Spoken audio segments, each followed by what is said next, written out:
রাজ্জাকি ভাই, রাষ্ট্রপতির সাক্ষাৎকার নিয়ে আপনার বক্তব্য আমি জানতে চাই। ওনার সাথে তো একমত, যে বিষয়গুলো বলছে নৈতিক কারণেই তার চলে যাওয়া উচিত ছিল, because he was the part of the earlier government. আগের সরকারের অংশ তো মঙ্গল গ্রহের ফেরেশতা না। আপনি যদি শেখ হাসিনার বৈশিষ্ট্য আমরা মিলাই, তা শেখ হাসিনা কাকে চুজ করবে? Like minded. তা লাইক মাইন্ডেড চুজ করলে তো তার চলে যাওয়া উচিত ছিল নিজের থেকে। তারপরে উনি এখন অনেকগুলো কথা বলতেছেন যে সংবিধানের ধারাবাহিকতা রক্ষা করার জন্য উনি জীবন দেওয়ার জন্য প্রস্তুত ছিলেন। ইন্টারভিউতে আসছে জীবন দেওয়ার জন্য তৈরি ছিলেন। আপনি আমাকে বলেন, আমি বেশি বিতর্কে যাব না, উনি অনেকগুলো জিনিস বলছে। আমি এখন সিম্পল যে জায়গাটায় যাব, আপনাকে প্রোটেকশন দিছে বিএনপি, আপনি বলছেন, ইন্টারভিউতেই বলছেন জি, বিএনপি মানে একটা রাজনৈতিক দল, সবচেয়ে বড় রাজনৈতিক দল। তারপরে 3 বাহিনীর প্রধান আপনাকে শেল্টার দিছে। You are well secured. আপনি গল্প করলে তো হবে না, আপনি অ্যাবসোলুটলি সিকিউর ছিলেন। আপনি জানেন যে বাংলাদেশে সবাই সিকিউরিটি দেয় কে? আর্মি। তারেক রহমান সাহেব যখন ডিসেম্বর মাসে আসলো, তার সিকিউরিটি কে দিছে? আর্মি। আপনি ওয়েল সিকিউর ছিলেন। আপনি যে বক্তব্যগুলো এখন দিচ্ছেন, সেগুলো যে আমরা গ্রহণ করার লজিক লাগবে। 2 নম্বর, আপনি বিদেশ যাইতে বাধা দিছে চিকিৎসা গেলে কি হইতো? আমার তো মনে হয় না কিছু হইতো। আপনি জাননি সেটা ভিন্ন কথা, আপনি গেলে আবার এসে বসতে পারবেন কি না, এই ছিল টেনশন হয়তো বা। তা না হলে যেই প্রোটেকশন আপনার ছিল, তাতে আপনার যাওয়ায় বাধা দেওয়ার মনে হয় কিছু হয় নাই। কারণ ইউনূস সাহেব কোনোদিনই আপনার সাথে দেখা করে নাই, আপনি বলছেন বিদেশ সফর করে এসে দেখা করেন, তার মানে আপনার সাথে রিলেশন ছিলই না। তো রিলেশন না থাকলে তো আপনি এক ঘরে, সে এক ঘরে। You are well protected. আপনি ওয়েল প্রোটেক্টেড, আপনি নিজে বলছেন। তারপরে এখন আসেন, আপনি সংবিধানের জন্য জীবন দিতেন। কোথায় জীবন, সেটা আমি একটা এক্সাম্পল দিই। 11ই নভেম্বর পত্রিকার প্রথম আলো, সেখানে মাহফুজ আলমের একটা ছবি দিয়ে বলতেছে বঙ্গভবনের দরবার হল থেকে বঙ্গবন্ধুর ছবি সরানো হয়েছে। 11ই নভেম্বর 2024। তারপর থেকে তো আপনি প্রোটেক্টেড, ওয়েল প্রোটেক্টেড। আপনি সংবিধানের 4 ক, আমি রাষ্ট্রপতিকে উদ্দেশ্য করে বলছি কথাটা, সরোয়ার ভাই জানে, ওনার সাথে আমার লিগ্যাল বিতর্ক হচ্ছে না। সংবিধানের 4 কতে বলা আছে, জাস্ট একটু দেখেন পরে, জাতির উদ্দেশ্যে 4 কতে বলা আছে, জাতির পিতা বঙ্গবন্ধু শেখ মুজিবুর রহমানের প্রতিকৃতি রাষ্ট্রপতি, প্রধানমন্ত্রী, স্পিকার ও প্রধান বিচারপতির কার্যালয় এবং সকল সরকারি ও আধা সরকারি অফিস, স্বায়ত্তশাসিত প্রতিষ্ঠান, সংবিধিবদ্ধ সরকারি কর্তৃপক্ষের প্রধান ও শাখা কার্যালয়, সরকারি ও বেসরকারি শিক্ষা প্রতিষ্ঠান, বিদেশে অবস্থিত বাংলাদেশ দূতাবাস ও মিশনসমূহে সংরক্ষণ ও প্রদর্শন করিতে হইবে। উনি ইন্টারভিউতে বলছে ওনার ছবি সমস্ত মিশন থেকে তুলেছে। এখন নাই কেন? আপনি তো দরবার হলে আপনি তো 4 ক, এই সংবিধান তো আপনি মানতেছেন না। You are violating the constitution by yourself. আপনি কেন সংবিধান ভায়োলেট করতেছেন? সুতরাং যে বৈশিষ্ট্যগুলো উনি বলল, এই সমস্ত কথায় কিচ্ছু আসা যায় না। উনি এখন সফট কর্নার চাচ্ছে, এখন ক্ষমতাসীন দলের সফট কর্নার। এটাকে বলা হয়, যদি আপনার লোভ এমন জায়গায় চলে গেছে, আবার যদি থাকা যায়, এমন কিছু বয়ান উনি দিচ্ছেন। যদি কন্টিনিউ করা যায়, পরিষ্কার দেখাই দিলাম he is violating the constitution. কারণ সে ওয়েল প্রোটেক্টেড, উনি বলছেন। ওনাকে বিএনপি প্রোটেকশন দিছে। আচ্ছা, বিএনপি প্রোটেকশন দেওয়ার মানে পাশাপাশি কিন্তু বিএনপির বিরুদ্ধে সে একটা অভিযোগও করে ফেললো। সেটা কিন্তু বিশাল অভিযোগ, যে জুলাই চেতনা নিয়ে আমরা বলছিলাম যে বিএনপির কারণে তাকে পদত্যাগ করানো যায় নাই, আমরা অ্যাডভান্স বলছিলাম। আজকে সে ইন্টারভিউ দিয়ে প্রমাণ করছে যে জুলাই যারা আন্দোলনকারী ছিল, তাদের বিপক্ষে এসে দাঁড়ায় বিএনপি আমাকে প্রোটেকশন দিছে, তাই আমি থাকতে পেরেছি। আর অন্যদিকে তো আর্মি 3 বাহিনীর কথা তিনি বললেনই। সুতরাং উনি যে জিনিসটা এস্টাবলিশ করে দিলেন, সে যে বিএনপির কত বড় ক্ষতি করলো, সেটা হয়তো বিএনপি, আমি জানি না, বুঝতে পারছেন কিনা, রিয়েলাইজ করতে পারতেছেন কিনা। এবং উনি মানব জমিনও একটা ইন্টারভিউ দিছিলেন, কি পদত্যাগপত্র শুনছি, পদত্যাগ করছে, আমি পাই নাই। তা পান নাই যখন, আপনি ইউনূস সাহেবের ওপ দেন কেন? আপনি তো সংবিধানের জন্য জীবন দিয়ে দিবেন, আপনি ওপ দেন নাই, দিছেন কেন? এই সমস্ত গল্প শুনেন, এগুলো আপনি মিথ্যা একটা ঢাকতে হলে 1000 মিথ্যা লাগে, বাট আপনার স্ট্যান্ড যদি সত্য থাকে, দেখবেন আপনার কোনো কিচ্ছু লাগে না। 4 ক বাতিল হয়েছে না 15th অ্যামেন্ডমেন্ট মামলায়? কোথায়? আমার মনে পড়ছে না। না, বাতিল নেই। বঙ্গবন্ধুর ছবি প্রতিকৃতি ওটা বাতিল হয়, আমি জানি না। কারণ আছে, আরো বলি আপনার ইয়েতে 142-এ বলা আছে কি জানেন? আপনি জানেন 3 ভাগের 2 ভাগ যদি সংসদ সদস্য একমত হয়, 3-এর 2 অংশ যে কোনো পরিবর্তন করতে পারবে। কিন্তু এইখানে দেখেন আবার 7-এর ইন্টারেস্টিং, মানে শেখ হাসিনাকে সেলুট করেন সবাই। 7-এর খতে সে লিখছে সংবিধানের 142 অনুচ্ছেদে যাহা কিছু থাকুক না কেন, সংবিধানের প্রস্তাবনা প্রথম ভাগের সকল অনুচ্ছেদ, এই যেটা পড়লাম 4-এর কয়টা প্রথম ভাগে, এটা বাতিল হয়েছে না না এগুলো চেঞ্জ করতে পারবে না, ক খ বাতিল হয়েছে বোধহয়। না না 7-এর খ বাতিল হয় নাই। আচ্ছা শুনেন না, অনুচ্ছেদ সহ বিধির মৌলিক কাঠামো এগুলো পরিবর্তন করতে পারবেন না 142-এ যাই থাকুক না কেন।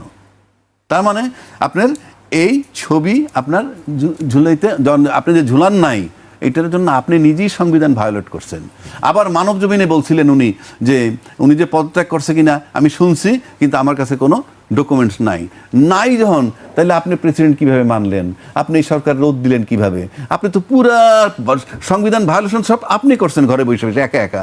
আপনি ডিটারমাইন্ড থাকতেন যে আমি অতি দিব না। তারপর আমি এটা অ্যাড করি 106 যে আপনি রেফারেন্সটা দিলেন, আপনি তো মেনে নিলেন যে একটা উদ্ভূত পরিস্থিতি হয়েছে, হ্যাঁ সুপ্রিম কোর্ট যে রেফারেন্স দিতেছে, তো ইউ আর অ্যাওয়্যার অফ যে একটা রেভলিউশন ঘটেছে। হ্যাঁ আপনি বিপ্লব বলবেন কি বলবেন না সেটা অন্য ব্যাপার, বাট একটা তো মানে একটা টপল অফ দ্য গভর্নমেন্ট একটা আপরাইজিং হয়েছে। তো সেই ক্ষেত্রে সংবিধানের দোহাই দেওয়া, মানে আপনি সাধু সাজতেছেন, মানে একেবারে এগুলো তো ঠিক না।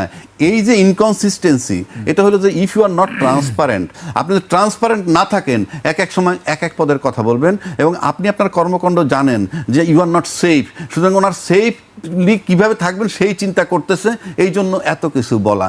তা নাহলে তার তো এত কিছু বলা, বিএনপি ইলেক্টেড হয়েছে, বিএনপি তার প্রোটেকশন দিছে, বিএনপির ওই সময় প্রোটেকশন অফিসিয়ালি তার ডিক্লেয়ার করার মানেই হচ্ছে যে বিএনপি জুলাই চেতনা বিরোধী ছিল।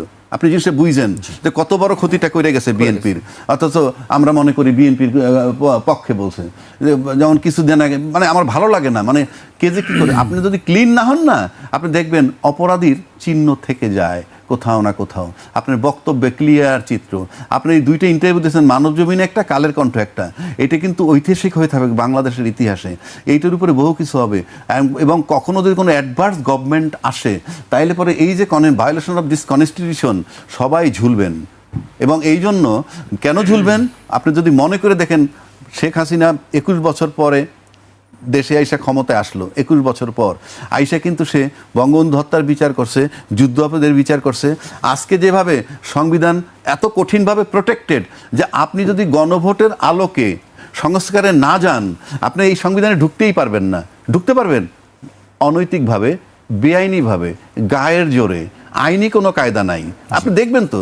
এবং সে কারণে আমি বলছি যে অ্যাডভার্স গভর্নমেন্ট যদি কোনোদিন আসে, এগুলো কিন্তু সব টানবে, সব তাই না। এটার ক্ষেত্রে আমরা বোধহয় এইভাবেই চলতে থাকবো। আমি আগেও বলছি, এখনও বলছি, এই গণভোটের আলোকে সংবিধান সংস্কার করলে রাষ্ট্রের ক্ষতি নাই, জনগণের ক্ষতি নাই, বহির্বিশ্বের সাথে সম্পর্কের কোনো ক্ষতি হবে না। ক্ষতি হবে শুধু যারা ক্ষমতা কুক্ষিগত করতে চায়। সুতরাং আপনি ক্ষমতা কুক্ষিগত করার জন্য এত কোটি কোটি মানুষকে বললেন যে আমরা গণভোটে ভোট দিব, আবার ভোটের পরে দায়িত্বশীল মন্ত্রী বলতেছে আমরা নির্বাচন না পাইতাম না যদি হাতে রাজি না হইতাম। এই সমস্ত কথা, এই প্রতারণা বাংলাদেশ আর সহ্য করবে। প্রেসিডেন্ট যে প্রফেসর ইউনূস সাহেবকে ডিফেম করবে, তাকে ইয়ে করবে, এটা অত্যন্ত স্বাভাবিক। উনি সুযোগ পাইলে ওর বিরুদ্ধে কথা বলবে, কারণ শেখ হাসিনা কিন্তু বুঝেছিল কখনো না কখনো ইউনূস সাহেবকে আমার ফেস করা লাগতে পারে, এবং যেখানে বাঘের ভয় সেইখানেই কিন্তু সন্দেহ হয়েছে। সেই ইউনূস সাহেবই কিন্তু ক্ষমতা আসছিল, যেভাবে হোক কিন্তু উনি আসছে। সে আসার পরে কিন্তু এই শেখ হাসিনার এখন বিচারে ফাঁসি হয়েছে। তার নিয়োগকৃত, তার পাপেট, তার হেন্সম্যান প্রেসিডেন্ট, তার এছাড়া ইন্টারভিউ দেওয়ার আর কিছু নাই। এইখানে যে সংবিধানের ব্যত্যয় ঘটাইছে, সেই ব্যত্যয় যে বিদেশ থেকে এসে ওনার সাথে দেখা করে নাই, এটা বহুত সরকার প্রদান করছে। রাজ্জাকি ভাই, এই যে অনেক কথা শুনছিলাম, এটি একটি প্রশ্নের সম্মুখীন হয়, বিশেষ করে সাধারণ মানুষের কাছে একটি অনাস্থার জায়গা তৈরি হয়। আসলে কি তারা কি ঠিক মতন বিচার কি আসলে পায়, নাকি আসলে ঘুষ বা আর্থিক লেনদেনের বিনিময়ে বিচার এদিক সেদিক করা হয়? এটি বড় একটি মানুষের। ধন্যবাদ আপনাকে এবং আমার ভাই সরোয়ার ভাইকে। এই আসামি, এটাই আসামিকে বললো না যে আসামি কারে বানাবো কাকে বানাবো না, এটার মানেই যে ঘুষ তা নয়। সেটা হলো সব কিছু দেখে, তদন্ত রিপোর্ট, সমস্ত পেপারস, এভিডেন্স, মানে মোট কথা মনে করেন এই মামলার আসামি হওয়ার আগে 80% মনে করেন মামলা হয়ে যায় ওই কাগজে কলমে, তাদের গবেষণায়। আপনি আন্দাজে বানানো যায় না, সেদিকটা ক্লিয়ার আছে। এখন আসেন এই ট্রাইব্যুনালের মামলাগুলো হচ্ছে কাদের, একটা যে বিষয় মাথায় রাখতে হবে। বিচার হচ্ছে শেখ হাসিনার, বিচার হচ্ছে শেখ হাসিনা টপ, তারপরে যারাই থাকুক, মন্ত্রী টন্ত্রী যারা থাকুক, আইজিপি বলেন, জেনারেল সাহেব বলেন, শেখ হাসিনার চেয়ে বড় তো কেউ না। আবার যখন এই জামাতের স্বাধীনতা বিরোধী বিচার হয়েছিল, তখন যে লেভেলের লোকগুলো ছিল সেগুলোও দেশের বড় লেভেলের মানুষ। তো এখানে আমার কাছে মনে হয় প্রত্যেকটা মানুষ সতর্ক, বিশেষ করে মানে শেখ হাসিনার বিরুদ্ধে মামলা করতে যাওয়া, আমরা যে স্টেটমেন্টগুলো আগে পাইছি, অনেকেই ডেকে পায় নাই, অনেকেই রাজি হয় নাই এই ট্রাইব্যুনালে যেতে। তাহলে কি তারা খুব অনেস্ট ছিল যে ওখানে গেলে টাকা খেতে হবে সেজন্য যাব না? বিষয়টা তা নয়, সাংঘাতিক সাহসের ব্যাপার ছিল। কারণ আপনার শেখ হাসিনার বিরুদ্ধে ট্রায়াল দিচ্ছেন। শেখ হাসিনা কে? শেখ হাসিনার অধীনে এখনও সমস্ত প্রশাসন তার জিকিরি করে। এই মুহূর্তে ক্ষমতা অন্যরা বইলে হয়তো আপনি টের পাচ্ছেন না, বাট আলটিমেটলি প্রশাসন একটা তাদের ফ্যাক্টর। আপনি জজ সাহেবদের বলেন, যে বলেন বিশাল তাদেরকে নিয়োগ দিয়ে গেছে, তারা দুর্নীতি করবে আমি বিশ্বাস করতে চাই না বা বলতেও চাই না। কিন্তু এই যে তাজুল ইসলাম সাহেব সামনে যখন সরাইল, সরানোর সময় কিন্তু কোনো বার্তা আসে নাই। সিম্পল বার্তা কি, তাও কি পদত্যাগ করে নাই, সে বলছে যে একজনের প্রজ্ঞাপন জারি করবে, প্রজ্ঞাপন জারি করলে অটোমেটিক তার পদটা শূন্য হয়ে যায়। প্রজ্ঞাপন জারি করছে এবং সে চলে গেছে। যাওয়ার পর কিন্তু মানে এই ঘুষের শব্দটা আসলো। মানে এত বড় ট্রাইব্যুনালে বাংলাদেশের সবাই, তাকে বলা হয় জামাতের পক্ষের একটা প্রসিকিউটর, মানে লয়ার, ওকে আমি মেনে নিলাম। কিন্তু জামাতের লয়ার যখন এখানে আসে, আমার তো মনে হয় ওতপ্রোতভাবে, এবং যেখানে আর্মিদের ট্রায়াল হচ্ছে, আমার কাছে তো মনে হয় না যে সার্ভিলেন্স সারা 24 আওয়ার সার্ভিলেন্সের মধ্যে ছিল তাজুল, এটা আমার কাছে মনে হয়, আমার ব্যক্তিগত ধারণায়। কারণ আর্মিদেরকে সে যেভাবে করছে, আর্মির বিষয়টা যেখানে আমরা দেখছি অনেক কথাবার্তা চলতেছিল, যেটা আর্মি অ্যাক্টে 1952 এর অ্যাক্টে বিচার করবে, সেটা মানে নাই। তো মানে নাই যখন আপনি অনেক ঘুষের বিষয়টা এখন চলে আসলেন, মানে আর্মিদের চেয়ে বড় প্রশাসন তো বাংলাদেশে নাই, তারপরেও কিন্তু সে সেখান থেকে সারেন্ডার করে নাই এবং মামলায় ফলাফল যাই হোক। ঠিক এখন আপনি ঘুষের বিষয়টা আইনে এখন যদি বলেন যে ঘুষ তদন্ত করব আগে, অর্থাৎ কীরকম যে জাজমেন্ট যেটা হয়ে গেছে সেটা ঘুষের লেনদেনের ভিত্তিতে হয়েছে কি না, এই ইস্যু যদি আপনি দাঁড়া করান, তাহলে তো মামলার কার্যক্রম স্থগিত থাকবে, এই অবস্থায় পড়ে থাকবে। আপনি আগে ঘুষ তদন্ত করবেন, তা নাহলে বলবেন কেমনে যে ঘুষ খাইয়া এটা যে চিফ প্রসিকিউটর বলেছেন যে আগের যে মামলাগুলো সবগুলোই তিনি দেখবেন। দেখবেন তো এক জিনিস, এটা আমরা তো বুঝি, আমরা দেখবো ওই যে সরকার চলে গেছে, কি অন্তর্বর্তীকালীন সরকার চলে গেছে, রাজনৈতিক সরকার আসলেই সব ঠিক হয়ে যাবে, এই কথা ছিল না, চলমান ছিল, জাস্ট জিরো। এখন কয়দিন পরে বয়ান শুনবেন 15 বছরের যানজট, মানে জঞ্জাল, তারপরে 1.5 বছরের জঞ্জাল, এই ইস্যুতে আপনি সময় ক্ষেপণ করবেন, এটা নির্বাচিত সরকারে করুন, সেটা পরের চ্যাপ্টার। এখন এই যে ঘুষের বিষয়টা আপনি নিয়ে আসলেন, আপনি বলেন যে তাজুল যেই লেভেলটায় ছিল, যেই জায়গাটায় ছিল, আমি তো নিশ্চিত করে বলতে পারি যে এত কঠিন সার্ভিলেন্সে আর কেউ ছিল না। তা সেখানে আপনি যখন ঘুষের প্রশ্নটা নিয়ে আসলেন, হ্যাঁ ভালো কথা, এখন যাকে আনছেন সে যদি আরও দক্ষ হয়, এখন এই ঘুষের প্রশ্নে কি আগের জাজমেন্ট দুর্বল হয়ে যাবে? আর যাদেরকে এখন দায়িত্ব দিছেন তারা কি খুব দক্ষ হলে কি হবে? মানে কি ইনজাস্টিস হয়েছে জাস্টিস হবে, না জাস্টিস আগেও হয়েছে সামনেও জাস্টিস হবে, এই বিষয়গুলো নাকি সরোয়ার ভাই? আগে যে রায় হয়েছে সেখানেও জাস্টিস হয়েছে, আবার সামনে যেটা হবে সেখানেও জাস্টিস। আমরা এইটা শুনতে চাই না যে আগেরটা ইনজাস্টিস হয়েছে। এখন যদি বাহির করেন, এখন আসেন তাজুল সাহেব ঘুষ কেলেঙ্কারিতে আসে, বিচারকরা দিনে কি বলবেন? তা আমি উনি কোর্টে গিয়ে যা খুশি তাই করি, বিচারক সাহেব আছেন না, 3 জন বিচারক না, তো তারা হিসাবে করবে না? তারা তো রায় দিছে, তারা কি কোর্ট চালাচ্ছেন? তারা বুঝেন না যে এই সাক্ষী শিখে আনছে, নাকি পয়সা দিয়ে কিনে আনছে, নাকি চাপ প্রয়োগ করে আনছে? এটা তো ভাই আইসিটি।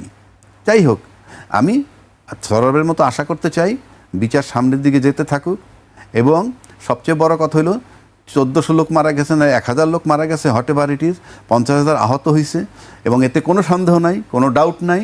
সুতরাং এই যে ডাউট নাই, সন্দেহ নাই, এবং যেই প্রশাসন, যেই সরকার প্রশাসনকে কুক্ষিগত করে চালাইছে আমরা সবাই দেখছি দৃশ্যমান, তাহলে প্রশাসনকে হুকুম কে দিছিল? এটা তারপরেও রাজসাক্ষী আনতে হয়েছে কেন? জিনিসটাকে পোক্ত করার জন্যে। তা না হইলে আজকে যদি রাজসাক্ষী না থাকতো, তাহলে এক কথায় ফেলে দিত যে সে যে হুকুম দিছে কেমনি বুঝবো। আর প্রধান যিনি হুকুম দেন তার হুকুম দেওয়ার জায়গা 2-3টা, তার হুকুম দেওয়ার জায়গা এই আর্মি চিফ। রাজসাক্ষীর বিষয়ে আসলে না। আর্থিক লেনদেনের প্রসঙ্গটি এসেছে। রাজসাক্ষী 1000 কোটি টাকার লেনদেন শুনি, তার রাজসাক্ষী কয় টাকা কামাইছে, তার 1000 কোটি টাকা কে দিল, তার ঠেকাটা কি, কারা দিছে? না, আমরা যেটি বললাম যে বিএম সুলতান মাহমুদ যিনি অভিযোগ করলেন যে টাকার ব্যাগ নিয়ে তার রুমে যাওয়া হয়েছে, প্রসিকিউটর একজন তার রুমে 1000 কোটি টাকা, 1000 কোটি টাকা রুম লাগে একটা, এবং এই ব্যাগ নিয়ে ঢুকছে কে, সেই টাকা কি তার বাসায় ছিল কিনা, কোন ব্যাংকে ট্রানজ্যাকশন করছে, সেই ট্রানজ্যাকশনের স্টেটমেন্টটা নিয়ে আসুক, টাকাটা ছিল কোথায়, কার। আমি কথাটা আসলে আমি এখন শুনতেছি কেন, তখন তিনি বলেননি কেন, যিনি এখন বলতেছেন তখন বললেন না কেন, বাধাটা ছিল কোথায়? কারণ আমি বলি যে ওই সময় যদি তাজুল ইসলামের বিরুদ্ধে ঘুষের অভিযোগ আনা হইতো, আমি নিশ্চিত করে বলে দিতে পারি এটা অ্যাকসেপ্ট করতো অথরিটিরা, কারণ এখানে আর্মির মামলা ইনভলভ, আপনাকে মাথায় রাখতে হবে। সুতরাং আপনি বললেই তো হবে না, বলে ফেলতে পারেন, সেটা হইলেই আপনি যখন পজিশনে থাকবেন, পজিশন যদি অ্যালাউ করে আপনি বলে গেলেন, এটা কাউন্টার হবে না, দ্যাট ইজ অ্যানাদার ইস্যু।